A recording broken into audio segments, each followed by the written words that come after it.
예, 안녕하십니까, 유수봉입니다. 오늘은 CSS3로 웹페이지 꾸미기에 대해서 강의하도록 하겠습니다. 예, 화면에 있듯이 CSS란 캐스케이딩 스타일 시트의 약자입니다. CSS. 그리고 뒤에 붙은 3은 버전의 의미로 보셔도 됩니다. CSS는 HTML 요소들이 각종 미디어에서 어떻게 보이는가를 정의하는 데 사용되는 스타일 시트 언어입니다. CSS 사용하는 이유에 대해서도 여기 간단히 적어놨는데, HTML만으로는 웹페이지를 제작할 경우 HTML 요소의 세부 스타일을 일일이 따로 지정해 주어야 하는데, 이 작업이 매우 시간이 많이 걸리고 번거로운 일이거든요. 또 완성한 후에도 스타일을 변경하거나 유지 보수를 하는데 매우 힘들었습니다.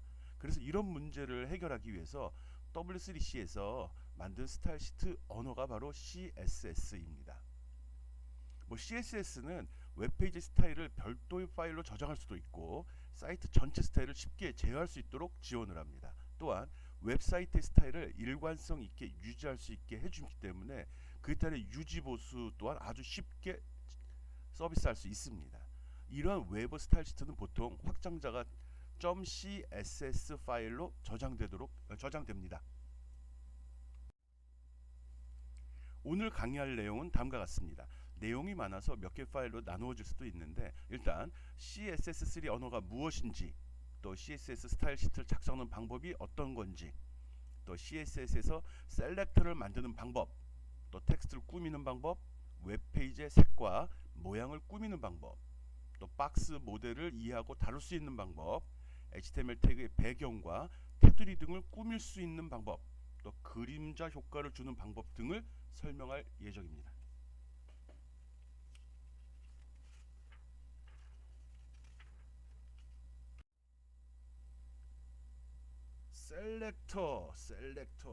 셀렉트 선택한다는 소리죠. 셀렉트. 대부분 이제 우리가 학교에서 배우는 학문이라는 학과목이라는 게 대부분 말 배우는 거죠. 그 분야에서 사용되는 용어들을 제대로 이해하면 그 수업이 재밌어지고 이해가 쉽게 되는 거고요. 거기서 사용된 용어가 이해가 안 되면 무슨 말인지 통 알 수가 없죠. 그 다음에 이제 규칙이거든요. 단어 말의 의미를 알고 그 말을 어떤 순서로 어떤 상황에 적용해야 되는지 이거 배우는 거거든요. 프로그램을 짠다든지 HTML 웹페이지를 만든다든지 이것도 마찬가지고요. 다른 학문에 있어서도 어떤 걸 설명한다 할 때도 어떤 단어를 어떻게 배치해서 언제 사용할지 이거 다 배우는 겁니다. 학문이라는 게 별건 아니죠. 말 배우는 거죠. 말. 근데 그 말이 사람 간에 이루어지는 게 아니라 사람과 기계가 기계 간에 이루어지다 보니까 지금 우리 이 수업 시간에 배우는 거 HTML 그리고 CSS 규칙 배우는 거죠. 브라우저한테 이쁘게 내용을 표시하기 위해서는 어떻게 해야 되느냐, 어떤 단어, 어떤 명령을 써야 되고, 이것은 태그가 되겠죠. 그리고 그 속성값은 어떻게 지정했을 때 그 페이지가 이쁘게 보이는지 그거 지금 배우고 있는 겁니다. 셀렉터라는 거는 웹페이지 내에서 사용한 그 태그들이라고 생각하면 되죠. 밑에 얘 나와 있습니다. 스타일에서 H3라고 지정을 했죠. 이 H3가 셀렉터가 됩니다. 본문 내에서 H3라는 태그가 나왔을 때 그걸 골라주는 거죠. 그 다음에 요 내용을 적용해 달라가 되는 거죠. HTML 문서 모양을 꾸밀 스타일 시트 내에서 선택하는 기능을 셀렉터라고 합니다. 그 유형은 되게 많겠죠. 태그 개수만큼 있겠네요. 예를 들어서 웹페이지의 모든 H3 태그에 컬러를 브라운으로 적용하고 싶다 할 때 이 H3가 셀렉터가 되는 겁니다. 셀렉터 용어 알고 있고요. 셀렉터. 셀렉터 설명을 위한 샘플 HTML 문서 한번 살펴보겠습니다. 결과부터 한번 살펴보겠습니다. 여기에 보면 CSS를 진하게 표시했네요. 이거를 어떻게 처리했는지 스타일 시트가 있어야 되는데 왼쪽 거 한번 보겠습니다. 없네. 얘는 CSS를 적용하지 않은 상태입니다. 즉 HTML 문서만 있는데 CSS가 적용되지 않은 상태. 어떻게 알죠? 없잖아요. 스타일이란 말이. 스타일이란 말이 없으면 CSS 적용 안 된 거죠. CSS는 이유 알죠? 예, 꾸미는 내용을 분리해 갖고 유지 관리가 편하도록 하기 위한 겁니다. 본문 내에다 삽입이 되어 있으면 당장은 보기 좋을 것 같지만 나중에 수정을 하거나 일관성 있게 모든 페이지를 재정돈할 때 문제가 된다는 거거든요. 여기서 글씨를 꾸미기 위해서 사용한 strong이라는 태그를 사용을 했습니다. CSS 앞뒤에 strong, 백슬래시 strong을 써가지고 CSS란 글자를 강하게 좀 두껍게 표시하라고 지정을 했습니다. 요거는 CSS가 적용 안 된 상태에 다음 페이지가 바로 나올 것 같습니다. 이렇게 해도 되는데 CSS를 적용하면 어떻게 되는지 한번 살펴봅시다. 태그 이름 셀렉터 이제 사용을 할 겁니다. 여기 스트롱 본문을 보니까 스트롱이라는 걸로 해갖고 얘를 표현을 했어. 오케이. 그런데 여기 보니까 HC는 제목도 달았고 UL에서 이거는 뭐 순서가 없는 리스트, unordered 리스트 약자 이거 우리가 했나? XML 태그 부분에 있었습니다. 그거 했고요. 그 목록을 구성하는 요소는 li라는 태그에서 쭉 구분이 됐죠. 1번, 2번, 3번 UL로 했기 때문에 여기에 요쪽으로 표시된 거에 얘들의 순서가 없습니다. 그냥 점만 찍혔죠. 그런데 H3하고 LI라는 셀렉터 이름이 이렇게 쉼표로 분류해서 여러 개를 동시에 지정할 수도 있네요. 거기에 색깔은 브라운으로 하자라고 설정을 했습니다. 오케이. 그렇게 했더니 어떻게 됐죠? 제목 부분 그리고 리스트 부분 요거에 대해서는 즉 여기하고 요거만 점점점이 바로 여기 2학기 학습 내용 우리 1학기인데 요 내용이 되겠네요. 요렇게 선택할 수도 있구만. 태그 내용이 셀렉터가 되고 셀렉트를 여러 군데 적용할 때는 콤마로 분리해서 셀렉트 이름을 쭉 열거한 다음에 물결 가로로 이렇게 묶어서 그 속에다가 지정사항을 정의해주면 된다. 그거 좀 설명한 겁니다. 태그 이름 셀렉터 오케이.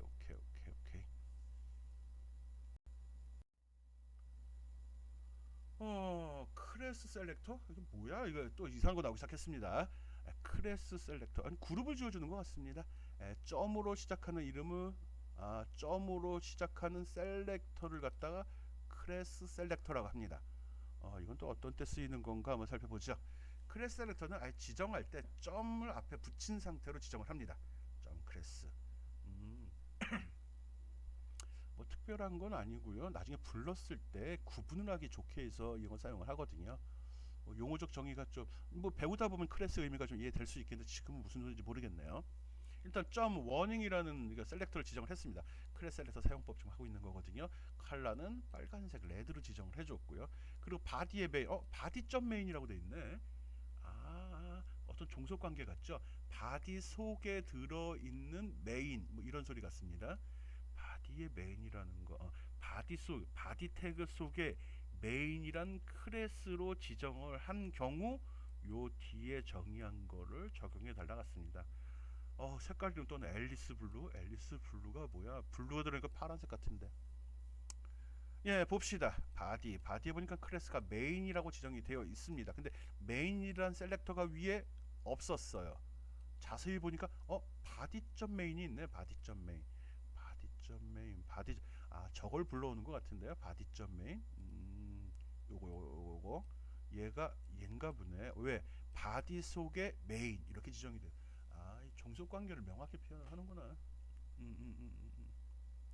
예, 그래서 여기 기술이 쭉 이루어졌고요. 바디 안에 기술이 되는데 바디 전체에는 메인이란 CSS 기능이 적용이 된다고 이야기했습니다. 그리고 쭉 봤더니 아래쪽에 div에 클래스 워닝이라는 게 또 들어가 있네. 스타일 속성인데 클래스라는 거 위에 정의를 한 적이 없네. 근데 클래스는 다운표 속에 워닝이라 워닝이 속성 이름인 것 같은데 셀렉터 이름인 것 같은데 예, 그 가봤더니 점 워닝이라고 적혀 있네요. 클래스 여기 식별자 이렇게 쓰는구만.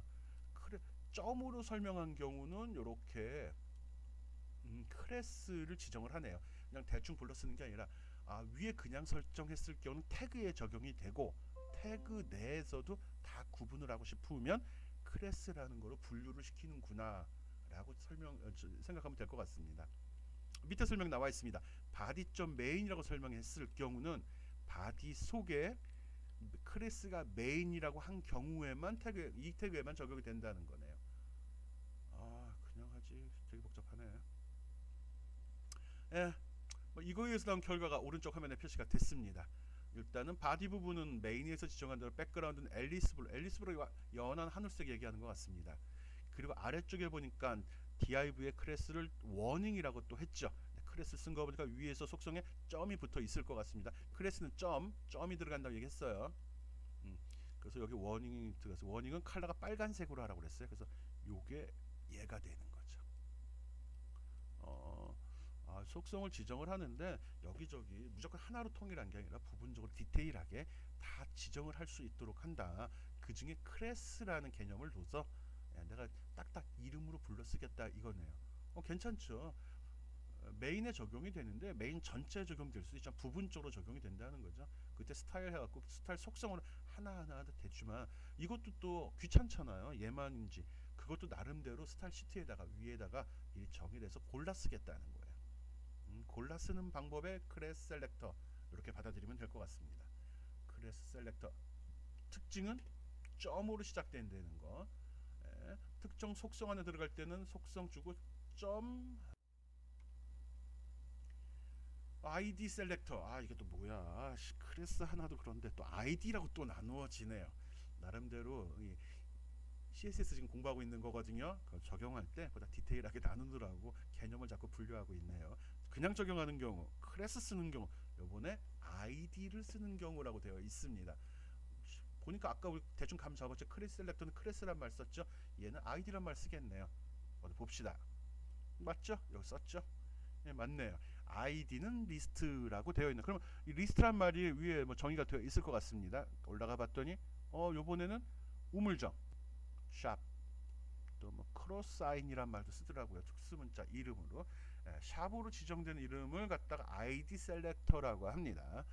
여기다 스타일 시트 CSS를 정의할 때 앞에다 우물정자를 써서 정의한 경우 나중에 HTML 바디에서 불렀을 때는 ID라는 프로퍼티를 주고 그 뒤에 값으로서 이 이름을 갖다 쓰도록 했네요. 얘가 적용되는 건 UL부터 백슬래시 UL까지 요까지 적용이 됩니다. 여기 리스트가 하나, 둘, 셋이 있는데 그 와중에 또 CSS는 그냥 기존에 썼던 태그를 그냥 썼네. 스트롱이라고. 어쨌든 이렇게 해서 적용을 합니다. ID 셀렉터는 뭐죠?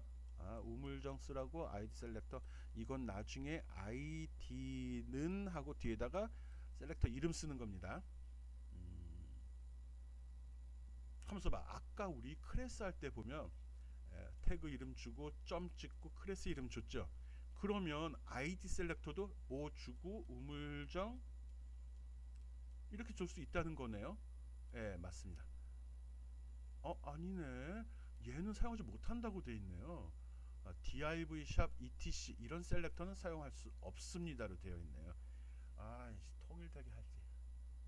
점 같은 경우는 종속 관계를 이용해서 쓸 수 있지만 우물정자 ID 셀렉터는 그렇게 쓸 수 없습니다. 이유가 있을 것 같은데 지금은 모르겠네요. 그렇지. 그래서 이렇게 지정한 경우 이렇게 쓸 수 없습니다. 클래스만. 어떤 때 어떻게 쓰는지에 대해서는 나중에 좀 심화될 때 또 살펴보도록 하겠습니다.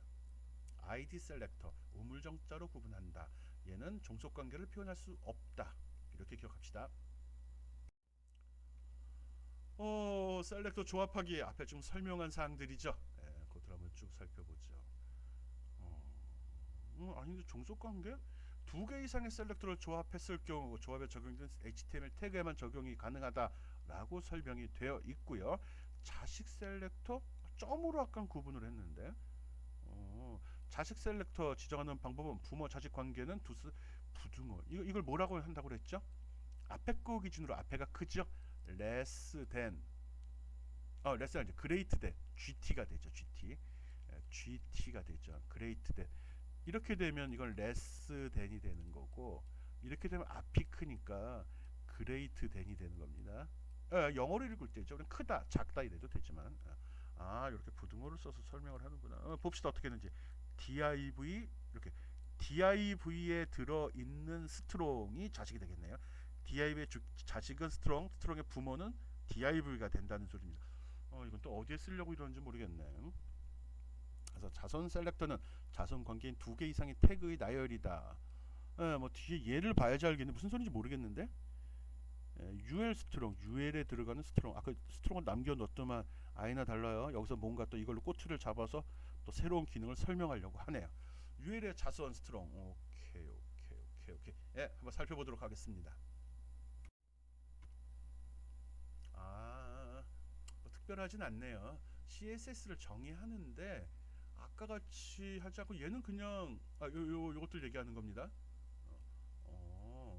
UL에 들어있는 스트롱은 이거다. 이거는 아까 동일한 같은 수준의 태그끼리는 콤마로 분리했었죠. 쉼표 써가지고 이거와 이거는 이 기능이 적용되는데 얘는 콤마가 없습니다.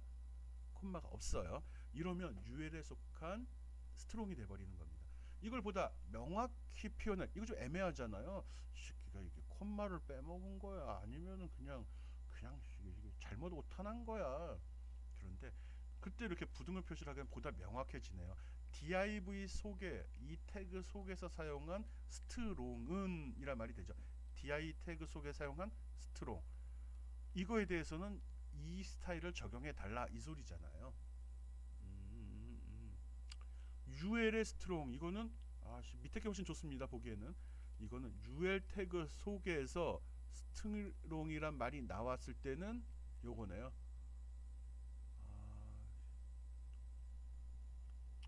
색깔 이름이 너무 마음에 안 듭니다. 어쨌든 봅시다.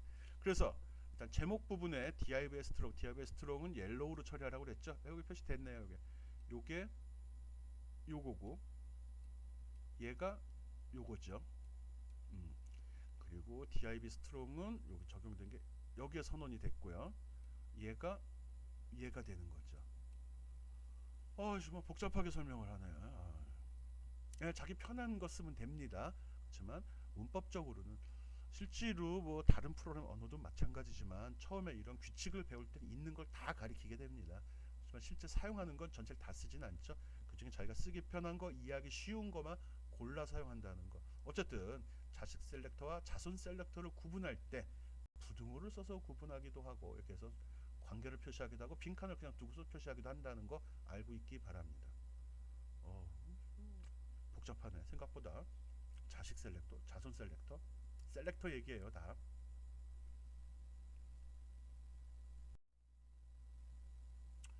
전체 셀렉터와 속성 셀렉터. 이거 종속 관계가 아닌데 이것도 비슷한 것 같으네요. 전체에 적용할 거냐, 특정 속성에만 적용할 거냐 같습니다. 전체 셀렉터, 유니버설 셀렉터, 와일드 문자 별표를 사용해서 모든 태그에 적용시키는 셀렉터. 이건 뭐야? 그렇죠.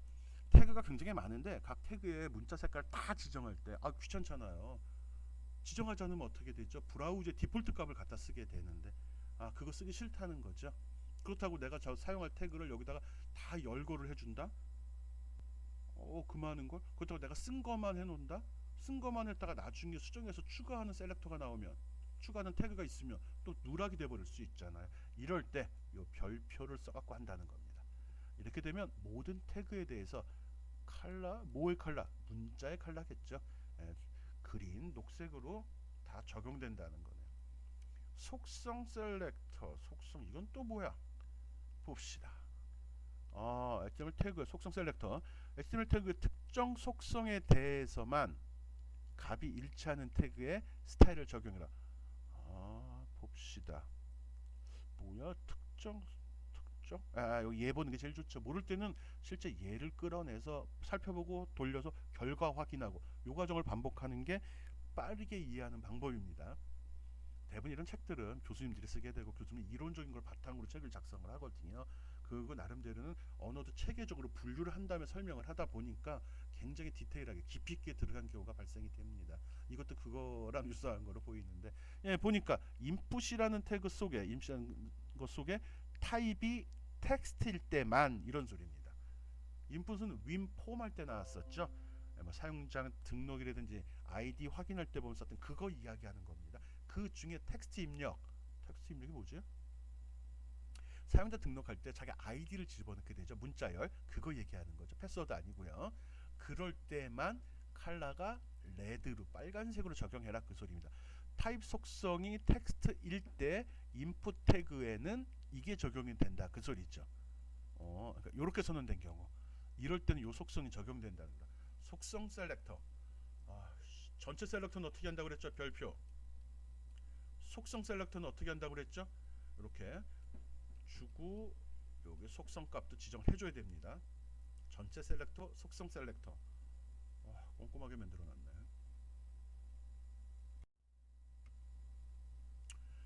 가상 클래스 셀렉터. 왜 계속 셀렉터가 나오고 있습니다. 셀렉터가 중요하죠. CSS를 선언했는데 어디에 이 기능을, 이 꾸미기 기능을 적용할지를 지정할 때 그 키워드가 되는 거잖아요. 그거에 따른 건데, 요건 좀 특이하네요. 가상이란 말도 나왔고, 슈도 이런 말도 나오네요. 어떤 조건이나 상황에서 스타일을 적용하고자 만든 셀렉터를 가상 클래스 셀렉터라고 합니다.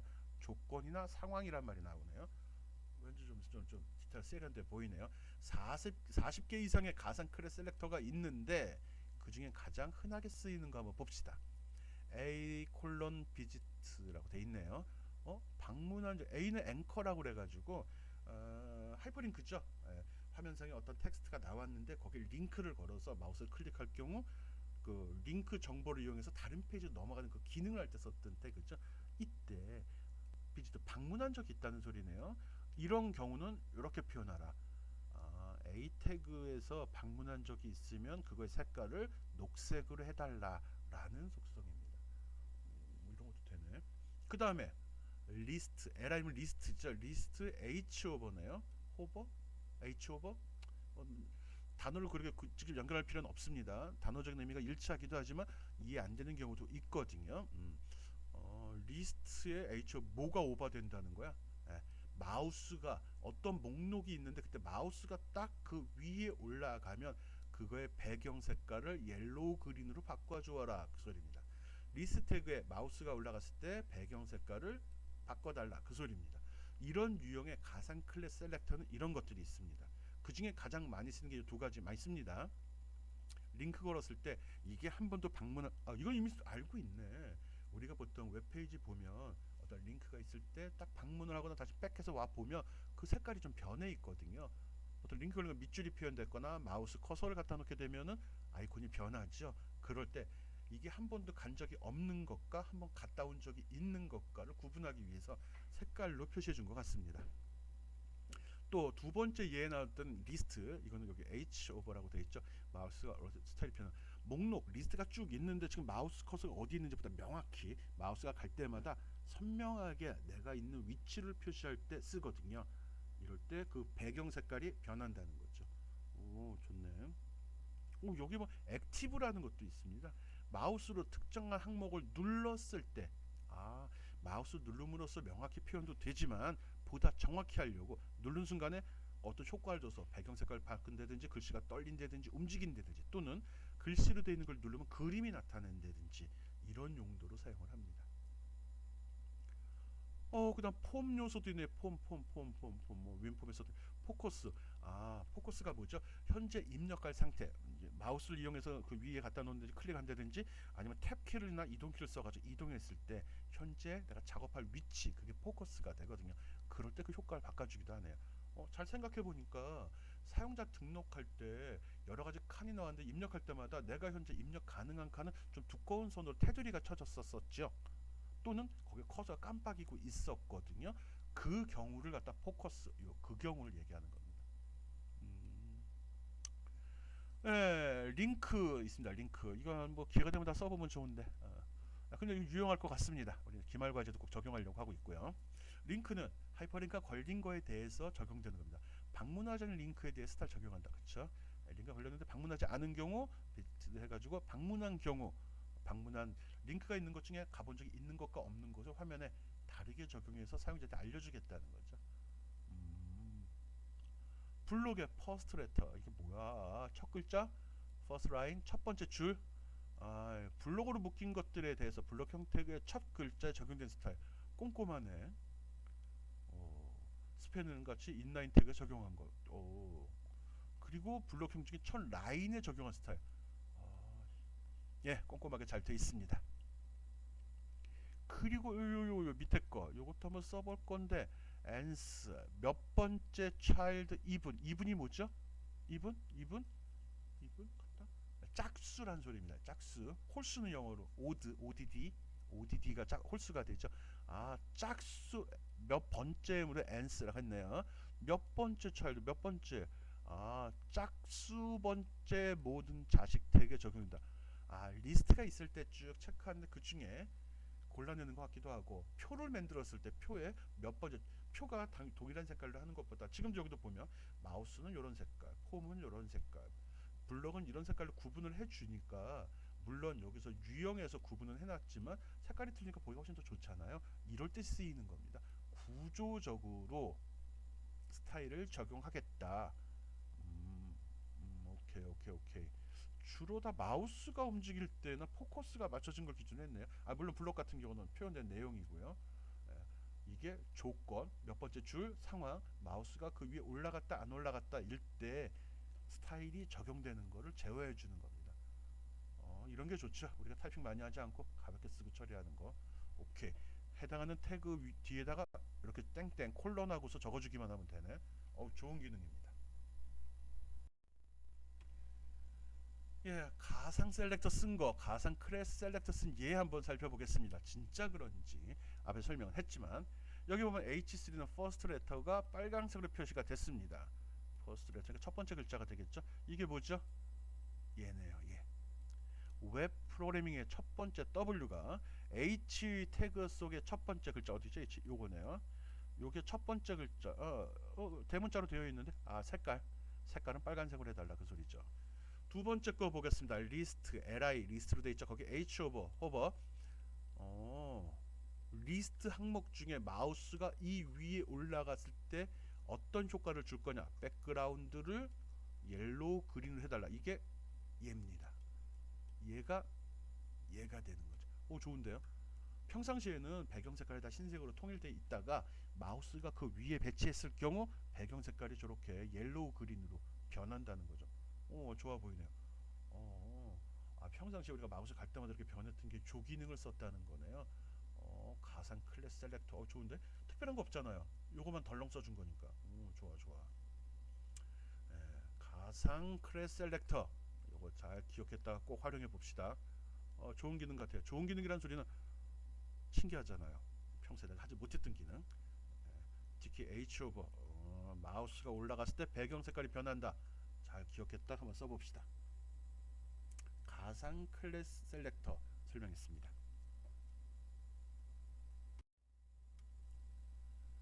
가상 셀렉터 이것저것 다 쓴 거 한번 살펴보려고 합니다. 제가 설명한 것들 여러 가지가 있었죠. 셀렉트에 관련된 거. 셀렉터가 뭐였죠? 선택하는 놈. 뭘 선택해? CSS 설명하고 있어요. CSS 꾸미는 거. 꾸미는 역할을 한다 그랬죠. 꾸밀 때 그 꾸미는 효과를 어떻게 적용했느냐, 꾸미는 내용보다는 어떻게 그 대상을 찾아갔느냐를 지금 설명하고 있습니다. 여기 왼쪽에 보면 쫙 나와. 이게 지금 우리가 지금 설명한 겁니다. 맞아. 다 셀렉터들이죠. 태그 이름 셀렉터, 이렇게 이름 주고 효과. 이 효과가 여러 개의 셀렉터에 저는 여기 쉼표, 콤마 주고 태그들 쭉 적어주면 되는 거예요. 그러면 다 적용이 됩니다. 그 다음에 자식 셀렉터, 이름을 안 줘도 되는데 명확히 하려고 부등호 쓴다고 그랬죠. 이게 greater than 앞이 큰 거죠. 그래서 div 태그 속에 또 div가 나오고 그 속에서 strong이란 태그를 썼을 때 적용되는 겁니다. 명확하네. 무조건 div도 아니고 div 속에 또 div가 있고 그 속에 strong이 쓸 때 굉장히 꼼꼼하게 설명했습니다. 이럴 때 배경 색깔을 노랑으로 해달라 그 소리네요. 또 UL 이름은 리스트겠네요. unordered 리스트에 strong이란 태그가 썼을 때는 이 글자를 해달라네요. 더거블루 색깔 이름은 참 낯설어가지고요. 요건가 보면 칼라 요 색깔 요 숙색 비슷하기도 하고. 예. 그다음 워닝. 점이 들어갔네. 이 점이 뭐였죠? 크레스 셀렉터. 크레스 어느 게 종속돼 가지고 종속 관계 표시한다고 그랬죠? 예, 크레스 셀렉터 썼을 경우 점 찍어야 된다. 이건 나중에 부를 때 어떻게 쓴다고 그랬죠? 크레스란 말을 써야 된다고 했는데 여기 있네요. 크레스 썼네. 크레스는 말 써야 된다고 이야기했어요. 이거 할 때 나왔던 게 또 하나 있었죠. 우리가 우물정자 나오는 거. 이건 ID 셀렉터라고 그랬죠. ID 셀렉터도 여기 썼네요. ID란 말 써서 불렀었죠.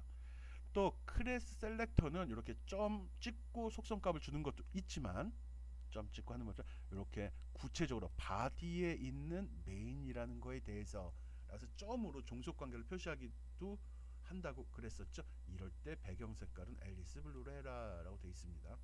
요거 지금 둘 다 클래스 셀렉터, 요거는 아이디 셀렉터. 어딘지 명확히 모르지만 하여간 뭐 좀 디테일하게 세세하게 기능을 적용하기 위해 쓰는 겁니다. 밑에 자손 셀렉터, 이거는 아이디 셀렉터 속에 또 적었네. 이거는 아이디 셀렉터가 위에서 설명했던 자식 셀렉터 있었죠. 요거에 해당되겠네. 요거 예, 요게 여기에도 지금 적용이 됐습니다.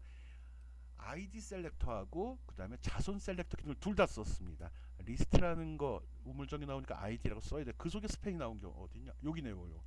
요겁니다. 요거일 때 쓰는 겁니다. 정확히 할까? 어느 걸로 할까? 녹색으로. 요거는 요 기능은 요겁니다. 그 다음에 H3의 first letter. 제목이네. H 들어갔으니까 거기에 첫 글자 어디 갔죠? 색깔 빨강이네. H3 잡아야겠네. H3. 여기 있죠? 여기 첫 글자 W가 되겠네.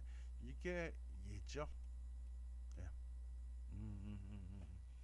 이런 식으로 쓸 수도 있다는 거고. 재밌었던 건 우리 가상 클래스 셀렉터죠. 여기 first letter 빨간색. H3 빨간색이 또 있네. 조그맣까 H3 어디 갔냐? 여기 위에 컬러 브라운으로 한다고 돼 있었잖아요. 기본으로는 이건데 그리고 또 뭐 있었지? first letter. 이거구나. 맞네요. 예. 빨간색. 그거 저 빨간색으로 표시됐죠. 맞나? 예, 맞아요.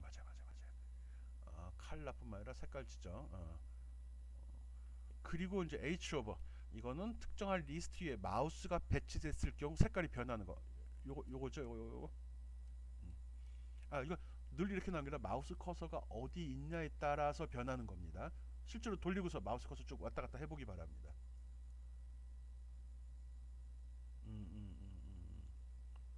한꺼번에 많은 기능을 다 적용하다 보니까 따라가기가 좀 그러네. 어쨌든 CSS 스타일을 적용하는데 셀렉터라는 개념, 즉 바디 속에 선언된 거에 어떤 태그, 또 태그 속에 어떤 속성에 이 CSS 적용할지를 골라내는 역할, 그래서 셀렉터란 말을 했죠. 셀렉터 복잡한데 뭐가 있는지 알고 나중에 필요할 때 골라 쓰도록 합시다. 그 다음에는 CSS3에서 색 표현하는 거 한번 알아보겠습니다. 색깔.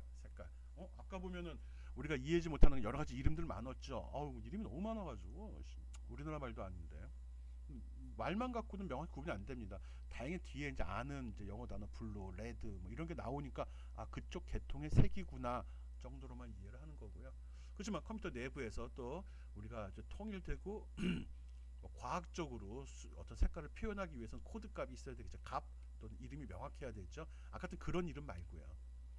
CSS에서 색을 표현하는 방법에는 세 가지가 있습니다. 다 코드를 표현하는 방법이에요. 그런데 코드 중에 지금까지 우리가 이용한 거는 색의 이름을 사용하는 경우였거든요. 그 이름이 한 140가지 정도가 된다고 합니다.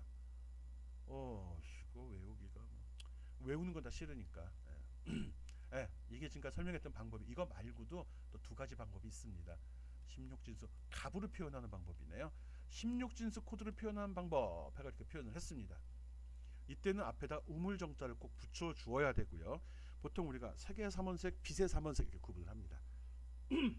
초등학교 다닐 때는 물감을 써가지고 색의 삼원색을 주로 사용을 하죠. 색의 삼원색이 뭐죠? 빨강, 노랑, 파랑 맞나? 그럴 겁니다. 빨강, 노랑, 파랑. 빛의 삼원색은 뭐죠? 빛의 삼원색은 보통 우리가 이제 컴퓨터 모니터 사용하다 보면 옛날에는 지금은 뭐 DVA 단자니 뭐 HDMI니 나눠졌지만 옛날에는 RGB 케이블, RGB라는 말 많이 썼거든요. RGB 이게 레드, 그린, 블루 이 세 가지 색이거든요. 이게 왜 RGB가 됐냐면 빛의 삼원색입니다. 이 빛의 삼원색하고 색의 삼원색의 차이점도 또 있죠. 물감을 여러 종류 색깔 섞으면 물감 색깔은 어떻게 돼? 물통에다 놓고서 빨간색, 노란색, 파란색 막 섞어서 짬뽕을 시켜버리면 물 색깔이 어떻게 되죠? 검은색이 돼버리죠. 일반적인 물감의 색깔 이거는 섞이면 섞일수록 색깔이 다 검정색으로 갑니다. 반면에 빛의 삼원색 RGB 이거는 빛은 빨간색, 초록색, 파란색을 섞게 되면은 흰색이 돼버립니다.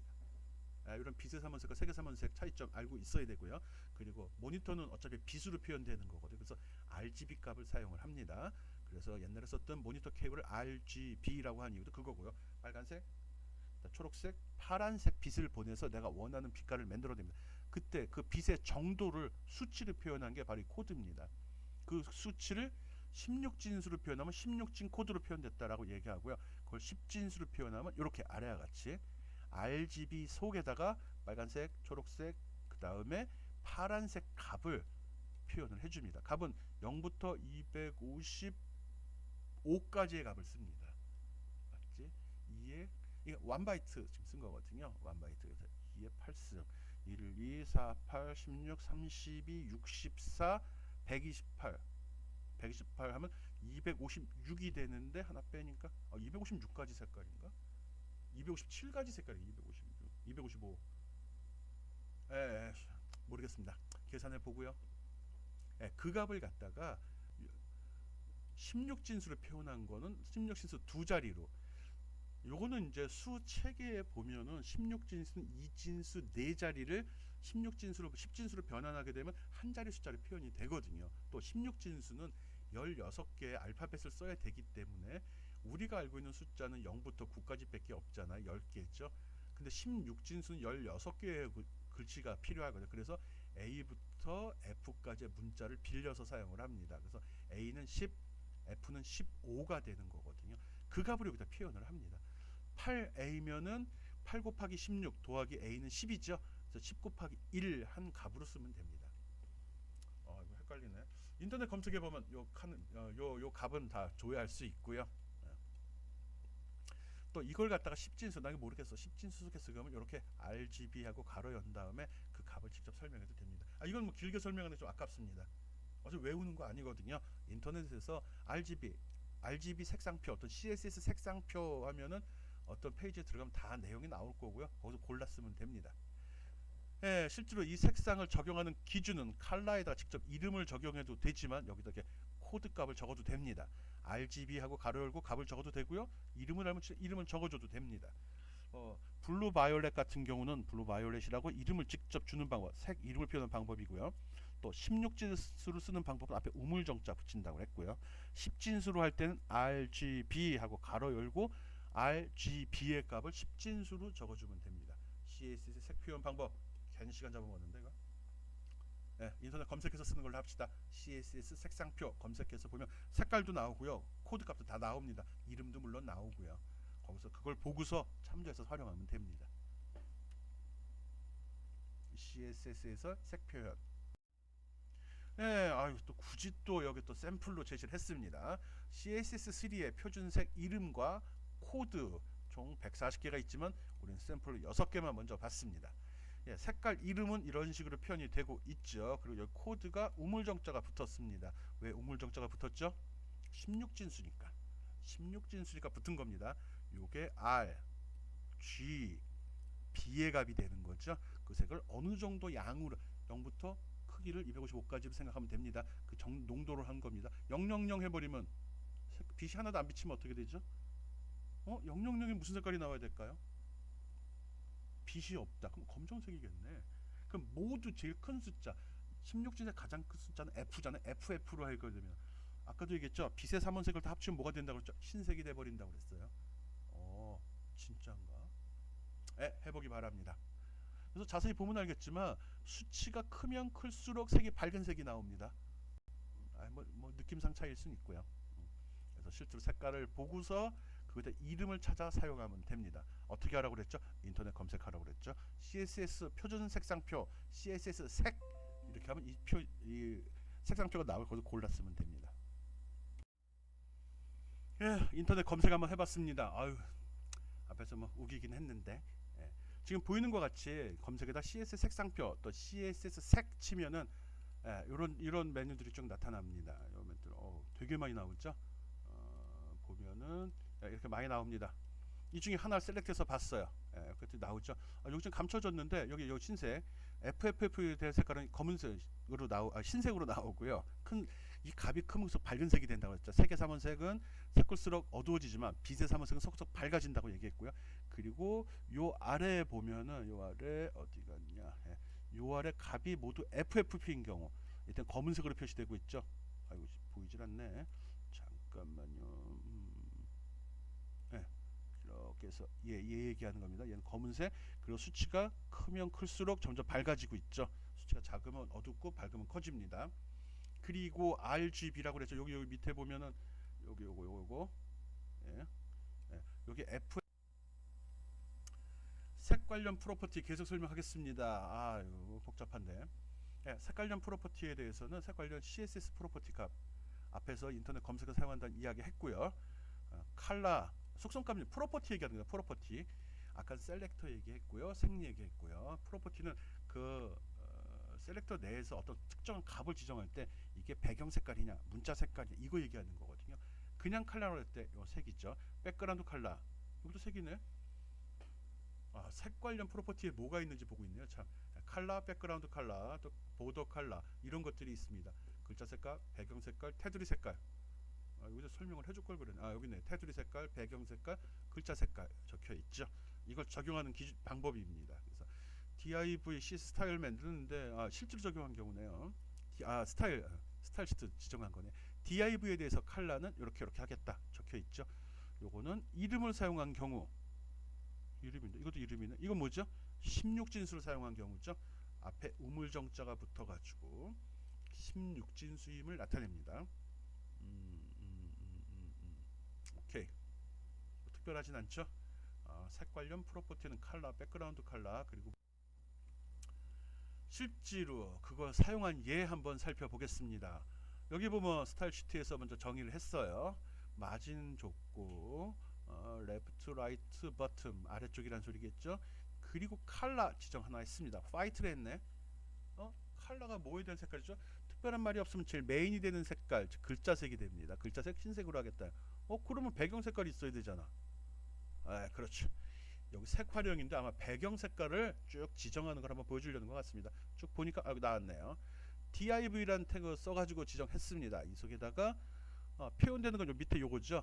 요게 뭔지 스타일로 해가지고 이거는 스타일 속성을 이용한 거죠. 위에 스타일 시트에 없잖아요. 기본으로 스타일 시트 위에 블록에는 글자색만 지정을 했고 여기서 백그라운드 컬러는 이렇게 지정하겠다는 겁니다. 하나 둘셋인데 얘들은 색의 이름을 이용을 했고요. 얘 둘은 색 코드 값을 이용을 했습니다. 그렇군.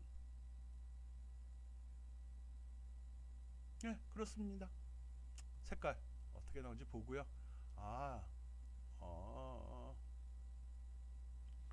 퍼치샷 이름이 헷갈리네. 이거랍니다. 이름이 이거 뭐지? 다크샤인. 그래요? 이게 올리브 드랩. 예, 색깔 이름 참 다양하네요. 다양한 색깔이 있고요.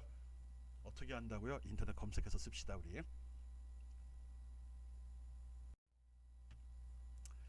텍스트를 꾸미는 CSS 스타일. 아까는 색깔 관련된 거 이야기했고요. 여기는 텍스트입니다. 텍스트를 꾸미는 게 뭐가 있을 수 있죠? 텍스트를 꾸미는 게 뭐가 있지? 봅시다. 이거는 주로 텍스트를 꾸민다기보다는 정렬 꾸미는 건 맞죠.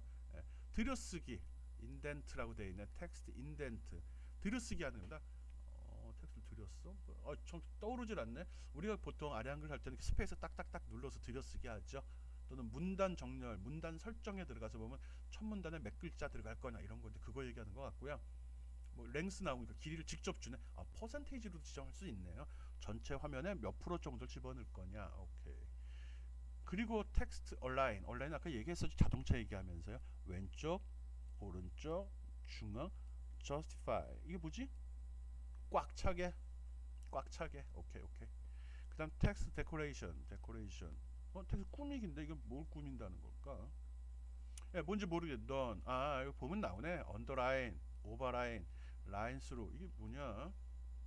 생각합시다. 글씨 꾸미는데 없대요. 그냥 평상시 언더라인 밑줄, 오버라인 윗줄, 라인스루, 라인이 중간을 관통한다는 소리야. 중간줄, 취소줄이 있네, 취소줄. 이런 걸 쓸 수 있다고 합니다. 쓰는 방법은 적용 안 한다는 소리 구참. A랑서 하이퍼 링크 걸어준 거고요. 링크된 사이트는 하이퍼 레퍼런스에서 적어줬습니다. href 스타일은 없고 네이버라는 거 주소 적어줬네요. 네, 일단 텍스트를 꾸미는 그 속성들 지금 보고 있는 거거든요. 들여쓰기, 정렬, 그 다음에 꾸미기 이렇게 세 가지 있습니다. 인덴트, 얼라인, 데코레이션.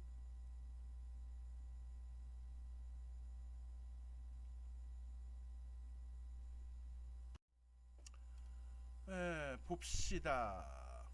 텍스트 꾸미기 예제 지금 보고 있습니다. 앞에서 데코레이션 뭐 있었죠? 세 가지 있었죠? 정렬하는 거, 뭐 있었지? 들여쓰기 관련된 거, 정렬하는 거, 그 다음에 효과 주는 거 있었죠?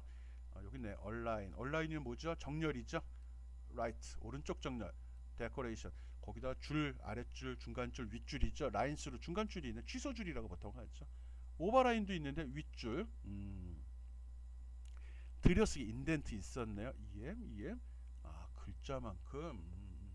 좋습니다. 양쪽 정렬 꽉 채우게. 양쪽 정렬이라는 표현은 꽉 채우게. 오케이. P2는 좀 틀리네요. 3이고 1로 했고 그냥 센터로 했네요. 다양한 지금 텍스트 꾸미기 효과 준 걸 여기 쭉 보여주고 있습니다. CSS죠. 웹페이지에 표현되는 꾸미는 기능들 좀 설명하고 있는 거고요. 그럴 때 텍스트와 관련된 꾸미기 기능들이 이런 게 있다라고 지금 보여주고 있는 겁니다. 되게 복잡해요. 거기다가 또 우리 헷갈리게 하려고 또 여가를 또 썼네요.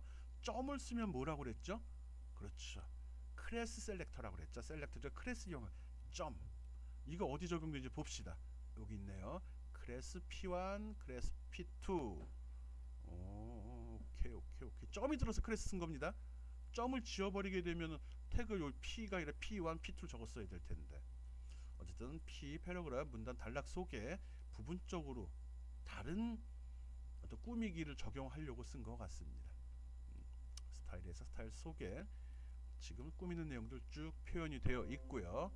이걸 꼼꼼히 살펴봐야겠는데요. 한번 쭉 한번 볼까요? 라이트 어디 적용됐죠? 여기 적용됐어요. 라인스루는 중간 줄이죠? 여기 적용됐네요. 오버라인 여기 적용됐고요. 그 다음 P1에 세 글자 들였으며 양쪽 정렬. 헷갈려. 이게 적용된 게 얘고요. 그 얘가 얘죠. 그쵸? 그래서 색깔 확인해야죠. 색깔. 여기 세 글자 들여쓰기 했죠. 얘입니다. 얘. 그리고 P2는 밑에거든요. P2는 가운데 맞추고 한 글자 들여쓰기 했거든요. P2가 얘죠.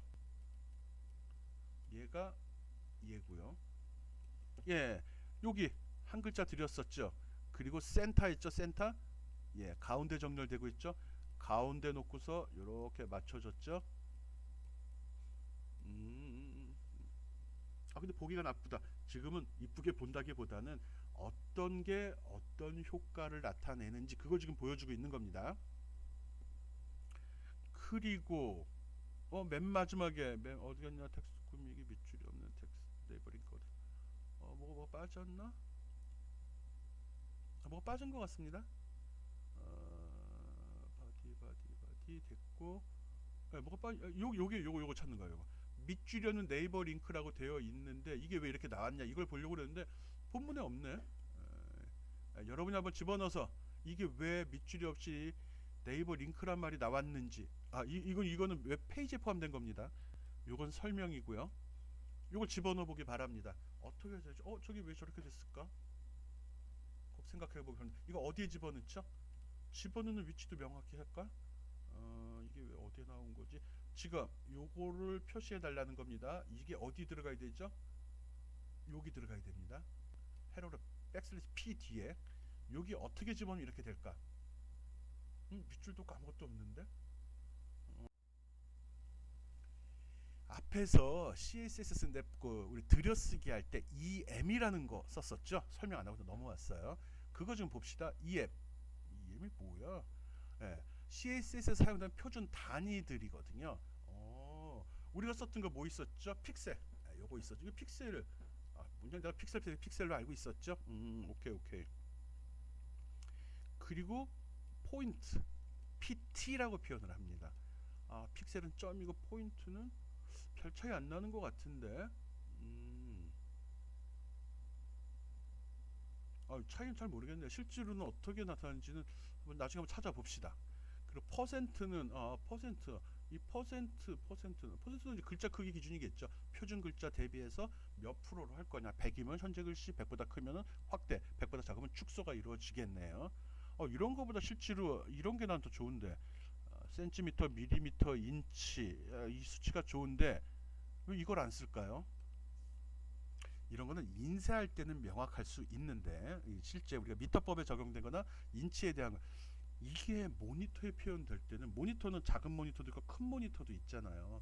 그러다 보니까 동일한 내용도 작은 모니터는 조그맣게 나오고 큰 모니터는 크게 나오는데 거기에 실제로 밀리미터, 센티미터 적용한다는 건 의미가 없죠. 상대적이지도 못하는 게 돼버리죠. 그래서 출력할 때는 저런 기능을 쓰고요.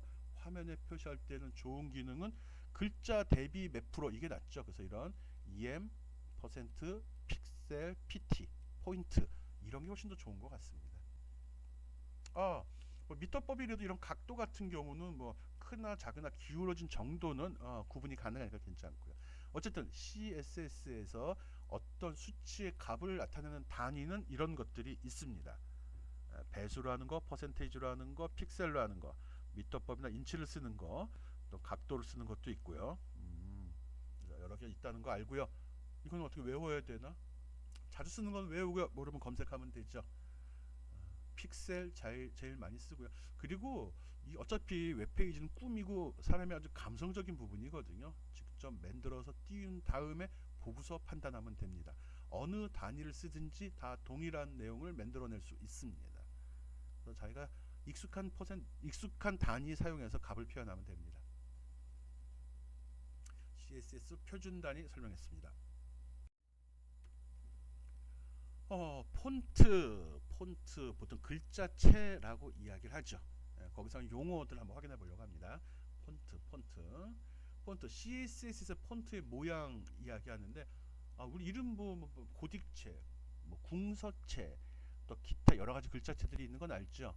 뭐 대표적인 게 뭐 궁서체 많이 쓰고 있고요. 그다음에 루시다 콘솔, 난 잘 안 쓰는데. 그다음 에어리얼, 이 폰트도 좋습니다. 난 많이 쓰는 폰트, 내가 쓰는 건 좋은 거지 뭐. 맑은 고딕, 그 다음에 타임 뉴로만, 이것도 괜찮죠. 글씨 좀 고급스러워 보이잖아요. 이런 것들이 있고요. 이거 쓰다 보면 뭐 세리프, 산세리프 이런 말 쓰거든요. 세리프란 말뭐 알려고 집어넣은 겁니다. 폰트는 여러 종류가 있는데 좀 고급스러운 건 꼬리가 이렇게 달리거든요. 이런데 이렇게 된 걸 세리프체라고 합니다. 꼬리가 있는 것들, 요 세리프라고 하거든요. 뭐 타이포그래피의 글자와 기호를 이루는 획의 일부 끝이 돌출된 형태를 가리킨다. 이런 걸 세리프라 한다 이거든요. 세리프가 있는 글자를 세리프체라고 한다. 그리고 세리프가 없는 글자체를 산세리프체라고 한다라고 되어 있네요. 산세리프체는 없네. 여기 튀어나온 게. 오케이. 그리고 이게 폰트가 나오면서 나쁜 점 중에 하나가 글자마다 가로폭이 다 틀려요. 경험했을 겁니다. 배치하다 보면 I자하고 M자 같은 경우 보면 가로폭이 굉장히 차이가, 높이는 일치하고요. 좀 크고 작은 건 있지만 화면에 표시될 때 높이는 어떤 균일한 공간을 확보하고 거기에 글씨가 표시가 됩니다. 그렇지만 가로폭은 어느 알파벳을 쓰냐에 따라서 많이 잡기도 하고 적게 잡기도 하거든요. 그게 나쁜 점이죠. 그럴 때 이 콘솔 여기서 보면 모노스페이스라는 글자가 있네. 모노란 말이 들어가거나 이런 글자를 쓰게 되면 모든 문자에 대해서 가로 사이즈가 다 동일합니다. 이런 것도 알고 있으면 좋죠. 난 세리프 뭐 사람 이름인 줄 알았더니 꼬리가 있는 놈이고, 모노스페이스 같은 경우는 글자체가 다 동일하다. 이런 것도 알고 있으면 좋죠. 폰트 글자체인데 이런 사전적인 지식 있으면 좋을 것 같아서 설명했습니다. 폰트. 뭐 이렇게 또 많은가. 폰트 제어 CSS 프로퍼티 한번 살펴보겠습니다. 폰트 제어 프로퍼티. 폰트를 지정하는 방법이겠죠. 폰트 패밀리 이건 뭐지? 폰트 패밀리어라 갖고 에어리얼 집어넣고, 또 콤마, 뭐지? 한 문자에는 폰트는 하나밖에 적용할 수 없는데 콤마가 또 지정이 되어 있네요. 에리얼 폰트가 없는 경우. 아, 아, 아. 아, 폰트라는 게 표준 폰트는 윈도우에서 제공이 되니까 다 공통으로 가지고 있습니다. 근데 이 웹페이지를 구성하다 보면 이게 이런 식의 폰트를 쓰니까 훨씬 더 좋아 보여. 그래서 다른 디자이너가 만든 아주 더 획기적인 또 이쁜 보기 좋은 그런 폰트를 적용하는 경우가 있을 수 있거든요. 이럴 때 그 폰트로 지정을 했는데 막상 사용자 컴퓨터에 그런 폰트가 깔려 있지 않다고 그러면 어떻게 해야 되죠? 그럼 자동으로 어떻게 돼야 돼요? 안 나와야 되나? 안 나오면 안 되죠. 무조건 나와야죠. 나오긴 나오는데 그럼 어떻게 되지? 지정을 안 하면 그냥 윈도우에는 기본 웹 브라우저의 디폴트 값 이용해서 그냥 표시가 됩니다. 근데 그게 마음에 안 들어. 이럴 때는 제일 먼저 적용될 놈 두 번째로 후보자를 쭉 열거해 주겠다는 거죠. 처음에 에리얼 하고요. 타임뉴 로만도 하고 그다음 세리프. 이게 없으면 이거 적용하고 이게 없으면 이거 적용하라는 소리입니다. 1순위, 2순위 나눠 놓은 거네. 이럴 때 옆에 콤마로 불려서 쭉 열거해 주게 되면 순차적으로 없으면 그 다음 게 적용이 된다는 겁니다. 폰트 사이즈를 지정할 때도 보면 아까 EM이라는 것도 했었죠. 기존 디폴트 값의 몇 배, 배수, 그리고 또 픽셀, 점의 개수, 거기다가 이런 식으로 미디어 이런 말도 쓸 수 있는데 중간 크기. 중간 크기. 브라우저마다 틀릴 수 있습니다. 어쨌든 그냥 대충 중간 크기로 해, 큰 크기로 해, 작은 크기로 해, 이런 식으로 지정이 가능하다는 거죠. 폰트 사이즈에다 값을 설정하는 방법 이야기한 겁니다. 폰트 스타일은 폰트죠. 폰트 사이즈, 폰트 스타일, 폰트라고 하면 보통 글자체를 얘기하죠. 예, 폰트 스타일은 이렇게 해서 이태릭체가 뭐죠? 이렇게 옆으로 기울어진 채, 그거 얘기하죠. 볼드체 하면 두꺼운 글씨 얘기하는 거고요. 뭐 그런 게 있나? 있어요. 기본으로 표준, 두껍게, 기울어지게, 그리고 밑줄, 취소줄 이렇게 나누어지거든요. 아래 한글도 다 구성이 그렇게 돼 있습니다. 밑에 나오네요. 두껍게 하는 거. 폰트 굵기, 폰트 웨이트 해가지고 글자에 두껍게, 볼드 이렇게 하면 두껍게 나오는데 두꺼운 정도로 수치로 지정할 수도 있고요. 볼드하고 두껍게란 말 하게 되면 두껍게 나타납니다. 다 알고 있는 사항들이에요. 아래 한글 할 때도 글씨 크기, 그다음 글자체, 그리고 글자의 두께 다 지정해서 써본 적이 있죠. 특이한 점이 있다고 그러면 폰트 패밀리라고 해가지고 그 해당 폰트가 없을 경우 두 번째는 뭐 적용할까, 세 번째는 뭐 적용할까를 지정해 줄 수 있다는 게 좀 특이한 점이네요. 폰트 제어 CSS 프로퍼티 살펴봤습니다.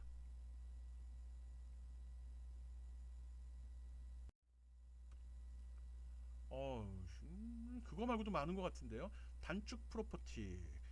폰트 프로퍼티에는 그 밖에 폰트 스타일, 폰트 웨이트, 폰트 사이즈, 폰트 패밀리를 순서로 지정하는 단축 이런 것들을 매번 지정할 때마다 폰트 스타일은 어떻게 되고 웨이트는 어떻게 되고 사이즈는 어떻게 되고 패밀리는 이렇게 구성돼 라고 하기 귀찮지요. 이럴 때는 그냥 폰트라고 프로퍼티를 적은 다음에 여기다 값만 직접 줘버린다는 거야. 프로퍼티 이름 주지 않고 그래도 된다는 겁니다. 이렇게 폰트, 이태릭, 볼드, 20픽셀, 콘솔라, 그다음 산세리프 이렇게 주게 되면은 첫 번째 거는 스타일에 적용되고, 볼드는 웨이트에 적용되고, 그다음 20픽셀은 사이즈에 적용되고, 그다음에 콘솔과 산세리프는 폰트 패밀리에 순차적으로 적용이 된다는 거죠. 그럼 순서로 알고 있어야 되네. 예, 알고 있어야 됩니다. 자주 쓰는 거니까 샘플로 하나 놓고서 쭉 열거해 버리면 되죠. 폰트 사이즈, 폰트 패밀리 외에는 생략 가능하다고 하네요. 진짜 단축이네. 명령을 간단하게 쓰는 방법이라고 생각하면 됩니다. 단축 프로퍼티.